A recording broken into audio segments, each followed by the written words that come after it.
So I'm on a walk this morning. I just stopped by the pickleball courts and I'm looking at all of the construction that's around me. Is the townhouse section off in the distance. You can see, I think, way back there where the townhouses are. And right behind me now are the pickleball courts. And just off in the distance, beyond that row of trees, are where the data centers or the nuclear reactors, well, maybe not the nuclear reactors, are going to be up north of here, but the gas peaking plants will all be, or some of them will be, or who knows, maybe none of them will be. That'd be my hope. And right now behind me, that row of trees is the beginning of an industrial zone. It's M1, so data centers, small modular reactors, gas peaking plants, pharmaceutical, almost anything can be put back in there. Right now it's pretty much up to the owners. The Board of Supervisors is trying to do something about that. Whatever it is, it's going to change the nature of this county, of the county, but specifically the neighborhoods that are around this new technology district.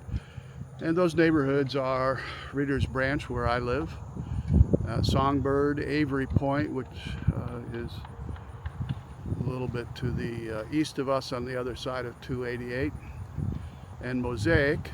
Mosaic and Avery Point are 55 plus communities. I'm not sure about Songbird. Songbird's just started, and I don't know whether they're 55 or not. But I'm wondering if the sales agents at Avery Point, Eagle of Virginia, Songbird, and Mosaic are telling their potential buyers that there might be nuclear reactors and or data centers and or gas peaking plants within 100 feet or so of where they're buying. So right behind me is a new section of townhomes with single-family homes around them, and they're just literally a couple hundred feet from the M1 industrial zone.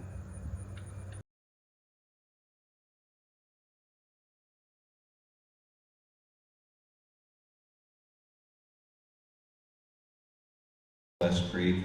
Why not amend in 1970s docking by rights so that no longer allows such uses next to a residential area? And so ultimately that decision was made in 1987. That's the rules at this point in time, unless there is a decision that is to be made to override that. And the county cannot make those changes beyond what we're already proposing. Okay, so a private landowner would need to come to us and say, hey, I want to change the previous zoning.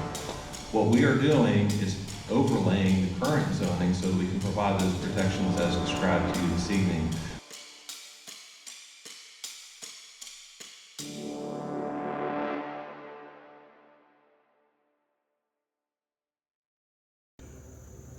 Yeah, one of the things that I just showed you in the clip was Dr. Raley talking about the deal is done as far as changing any zoning requirements. And the common theme or line that we've been hearing for several weeks is, well, the decision to make M1 the way M1 is, and the decision to allow housing and residential sections right next to M1s was made by a completely different group of people in a Board of Supervisors many years ago. And so it is what it is. Well, I was curious about that and how they came to that conclusion. And it's so I went and looked up Google, got an AI response, and went and looked at the Virginia Code, section 15-2-2286, permitted provisions in zoning ordinances, amendments, applicant to pay delinquent taxes, penalties. in section 7 of subsection A, or subsection 7 of subsection A, it says, for the amendment of the regulations or district maps from time to time, or for their repeal, whenever the public necessity, convenience, general welfare, or good zoning practices requires the governing body may, by ordinance, amend, supplement, or change the regulations, district boundaries, or classifications of property. It's not that I don't support commercial activity, but when it begins to encroach upon the health, safety, and welfare, as well as a way of life in Goochland, I think that's the responsibility the Board of Supervisors has to stand up to and say, we need to make some changes. As an example, the board wants to change the number of spaces required, parking spaces required for a data center from, for every 300 square feet requires 1 parking place. They want to change it to something lower than that. And that's probably, they're looking at what was a data center back in the 1980s or 70s when they came up with this zoning thing. And so if there was no such thing as a 1 million square foot data center, most of the data centers back there, if they were standalone, were a couple thousand square feet, maybe double that, but they weren't huge. So if they were to take a 1 million square foot data center, for instance, and apply that 300 square feet for 1 parking place, that would be like 3,300 parking places.